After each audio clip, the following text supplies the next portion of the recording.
Nothing But the Words, episode number 89, When Writing a Whole Book Seems Overwhelming. Welcome to Nothing But the Words, the podcast that gives you everything you need to know to write a phenomenal book. Now here's your host, your author coach, Candace L. Davis.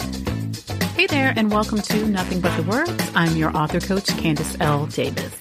I hope your week and your writing are both going really well. I'm recording this episode just after finishing a webinar with an author whose work I only found last week through a referral, but which I already admire.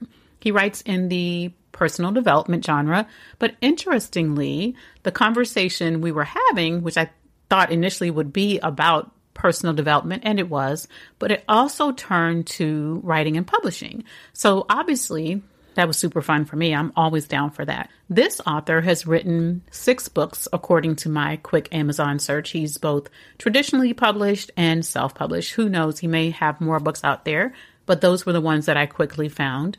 And I really enjoyed the one that I read. So 6 books. Good for him. I mean, that's great. It really, really is. He's doing something he loves. I don't know if he loves the writing part. That didn't come up, but he definitely loves sharing his knowledge and teaching people what he's learned about personal development, which is a lot. And he's using his books to land celebrity clients as a motivational trainer and coach. And he's been interviewed by huge media outlets. He's built a whole business around this. He's also delivering huge value with his books. I wish you could have seen the way people, particularly the 2 people interviewing him who are friends of mine, raved over him and his books on the webinar. It was really nice to see. And it's obvious his books are having a positive impact on people, including on me. I can't wait to implement some of the things I've learned. The particular book I was reading is called How to Be Brilliant. And I will get his name wrong if I spell it here, but I'm going to try. It's Heppell is the last name. How to Be Brilliant. He's in a great place in his career as an author. But while he was giving his very engaging and funny and helpful interview, I kept thinking about some of the people I've met who said they wanted to write books and they never have. I've met lots of people who've told me that. And years later, when we cross paths again, they still haven't written anything. And off the top of my head, I can think of at least 3 of those people who are absolutely brilliant. And they have at least as much to offer as this gentleman has in their own fields, but they haven't done what he's done. They haven't written their books. So they are getting their knowledge out in some ways. Those 3 are speakers and teachers, and so they're able to communicate in that way, but they're not reaching the masses of people that they could reach if they were to write their books. Now, I am not in a mood to throw anyone under the bus, so I won't name names, but I happen to know at least one of them listens to this podcast, and if he hears me, I hope he knows I'm talking about him. At any rate, many of the people who say they want to write a book and never do it get stopped at the very thought of writing a book. The idea of writing a whole book seems overwhelming to them. Whenever they think of sitting down to write, they think of sitting down to write 300 pages, right? They think of their favorite books, they're 200, 300 pages, and they think, I've got to sit down and create that. And then they get paralyzed. Completely understandable. The idea of writing a whole book can be overwhelming. If you've ever felt that way, congratulations. You have a human brain that functions like most human brains. Listen, writing a book is a relatively big project. There's no way around that. It's not as big as building a rocket ship, but bigger than baking a cake. So it's understandable that sitting back and looking at the whole project could be overwhelming. As with any big project, breaking down your book into smaller tasks is the first step to get past overwhelm. The first 10 or so episodes of this podcast give you a process for that. But what do you do when you sit down to write and that overwhelm, that feeling of this is just so much, rears its ugly head again? You've done the pre-work, you've gone through those steps, but when you sit down to write, even looking at your outline, you still feel overwhelmed. You're just settling in to write a few pages for chapter 1, and your brain keeps telling you, I've got so much to write. This is going to take forever. I'm never going to finish writing this book. Those kinds of thoughts are normal even after you've written the first 50 or 100 pages.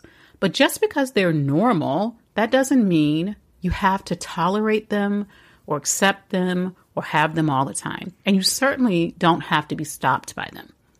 When you're faced with those kinds of unhelpful thoughts, the most effective thing I've found you can do is to accept that they're there, process them, and get to the other side. There are endless ways to do that, but when you're in the moment, it can seem impossible. So let me share with you 3 tools or techniques that have worked for me and for my coaching clients when we're faced with overwhelm before a big task, in this case, writing your book.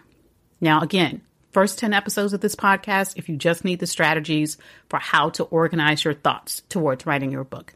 This is more about the mindset it takes to get to writing when the time comes to sit down and write. If you are familiar with The Artist's Way by Julia Cameron, then you are familiar with Morning Pages. This is a classic book written, I think, and published in the 80s, maybe early 90s. Can't remember when I first got it, but it was at least 20 years ago. And Ms. Cameron recommends you take a few minutes before each writing session and write 3 pages about whatever's on your mind, by hand, stream of consciousness, everything that comes up for you. This is a great practice for clearing your mind. However, when you're dealing with thoughts of overwhelm about your writing, I suggest a slightly different twist on the Morning Pages process. Write out all those thoughts that are overwhelming you. I'm never going to finish. This is too hard. I don't have enough to say to write 50 pages, much less 100. Just dump them all out on the page. And yes, I strongly suggest you do this by hand, but don't stop there. The next step in my process is to respond to those thoughts also on the page. Write out your responses to those thoughts. Write out the answers you would give if you were talking to someone you love who's facing that same dilemma, that same sense of overwhelm.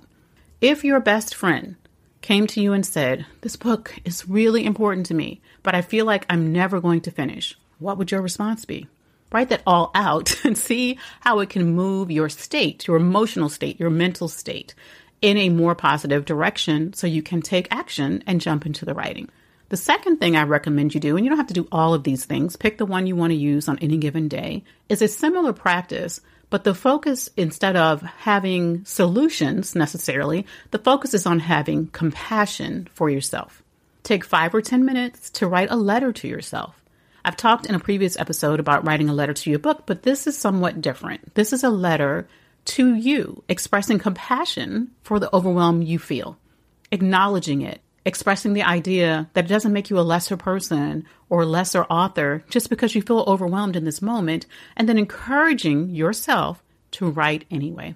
In the letter, remind yourself of why you're doing this and what your vision is for this book and the positive impact it will have in your life and on your readers. And then get to writing your book. The key to this letter writing is to do it with kindness and encouragement, but not to fall for your own excuses. Acknowledge them and then push yourself to write anyway. At the end of your letter, write out your commitment to your writing goal for the day and then go do the work. Now, I write myself this kind of letter almost every day. It rarely has anything to do with writing because that's not where I typically face overwhelm, but I certainly face challenges on other projects. This letter, which might be 6 sentences or 26 sentences, helps me make that shift in mindset that's a lot harder to make when I'm beating myself up. That's why the compassion involved is key. And finally, if you're facing overwhelm when you sit down to write and the idea of writing a book just seems like so much, reach out to someone who has been there and can talk you off that overwhelmed ledge. Obviously, you don't want to overdo this if you're reaching out to your one friend who has successfully written a book, right? You might not want to call this person every day, but it can certainly be helpful to reach out and just get the support of someone who's been there. Share what you're experiencing, and you will not be surprised to find that many other authors have experienced the exact same overwhelm. They just had to move past it in order to get the book written. And if you haven't bought that particular friend's book yet, make sure you do before you go asking for free advice. That's just good manners. And leave an honest but positive review of that person's book on Amazon and Goodreads. Listen, put that good writing karma into the world. When your friends publish books, give them great reviews, buy their books, find what you love about the book. If this is a friend who's a successful author, there will be something you like about it that you can say in the reviews. If you're working with an author coach, please take advantage of that relationship. Message your coach when you're stuck in whatever way you've agreed to be in contact. Sometimes my new coaching clients hesitate to reach out to me on Voxer, which my one-on-one coaching clients always can, because they think they should be able to figure it out. They're already high-performing people, and they figure they've done bigger things. They should be able to get out of this overwhelm by themselves. But I make it clear to those one-on-one clients that they can Voxer me at any time if they feel stuck. Even in my group coaching experience, they can message me in our Facebook group if they feel stuck. They can leave a note there and I will give them the support they need. So there's no reason for any client who has a coach to be stuck and to stay in overwhelm. You can write your way past overwhelm with this twist on Julia Cameron's morning pages where you add the positive after you share what you're struggling with on the page. You can write your way past overwhelm by showing yourself compassion while still requiring yourself to meet your writing goals for the day. And you can reach out for help from a trusted friend, someone who has successfully done, though, what you're trying to do, or from your author coach if you're working with one. There's never a good reason to sit in overwhelm. Move past it and write your book. That's all for this week's episode, my friends. If you want some help getting started with your book, access my free video and guide at CandiceLDavis.com/jumpstart. It will walk you through 5 steps to get a jumpstart on your book. Thanks for listening to Nothing But the Words. I'm your author coach, Candice L. Davis, and I'll see you next time.